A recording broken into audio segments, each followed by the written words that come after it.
déclare ouverts les travaux dirigés de cette année au nom du ministre qui est présent, au nom du gouvernement, au nom de tous les enseignants et tous ceux qui sont avec nous.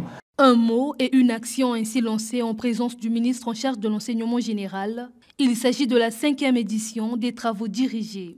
Une session 2023-2024 qui va préparer les élèves aux examens d'État. Déjà, 535 candidats inscrits en terminale et 213 au CM2. Ce samedi, élèves en leur qualité de bénéficiaires, parents et chefs de quartier et de zone de Diatta étaient présents à ce lancement. Des cours pratiques de manière gratuite pour ceux qui vont s'inscrire.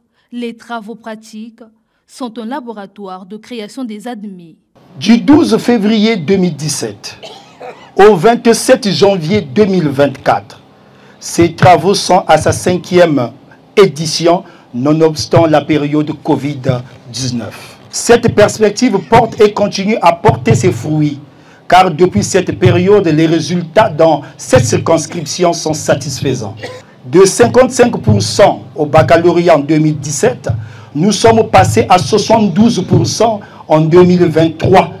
Au CP, de 70% en 2017, nous sommes passés à 94% en 2023. Ceci, c'est pour démontrer que nous voulons, tant bien soit peu, aider et accompagner notre ministère de tutelle dans le pari de la réussite et de la promotion de l'éducation dans notre pays. Des statistiques élogieuses pour ce centre d'encadrement et c'est sous le signe d'amélioration des performances que s'inscrit cette nouvelle saison. Un challenge dont la réussite fait appel à l'implication de tous, à commencer par les parents d'élèves. Ce projet était un rêve au départ.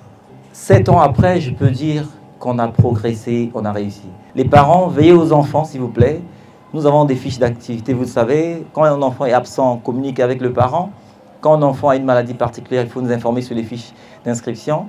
Nous comptons sur vous et aidez-nous à avancer. Voilà, contribuer. Contribuer, ce n'est pas toujours de l'argent. Les travaux dirigés, c'est une initiative qui cadre avec l'esprit du développement de la jeunesse qu'incarne le gouvernement de la République, a dit Jean-Luc Montou, qui a encouragé l'investissement de Alban Kaki. Il faut donner à chacun d'entre nous les chances pour réussir sa vie. L'école est là pour transformer chacune de nos vies.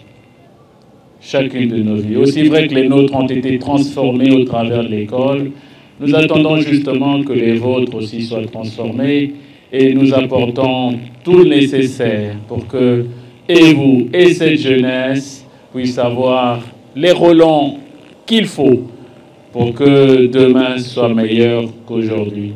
Donc il faudrait que nous investissions dans l'humain pour nous permettre demain d'être sûrs que nous aurons des directeurs d'école, des commissaires de police, des députés, des médecins, des ingénieurs, des ministres, tout ça au travers de notre investissement et de tous les efforts qui sont consentis par le gouvernement de la République pour permettre à chacun et à tous les enfants d'ailleurs de notre pays, aucun ne doit être laissé sur le bord de la route. Accompagnant sa présence dans cette école, le ministre Montou a remis les tables bonds à cet établissement scolaire qui en éprouvait le besoin. Besoin soulevé au ministre par le député de la 3e circonscription électorale de Makelekele.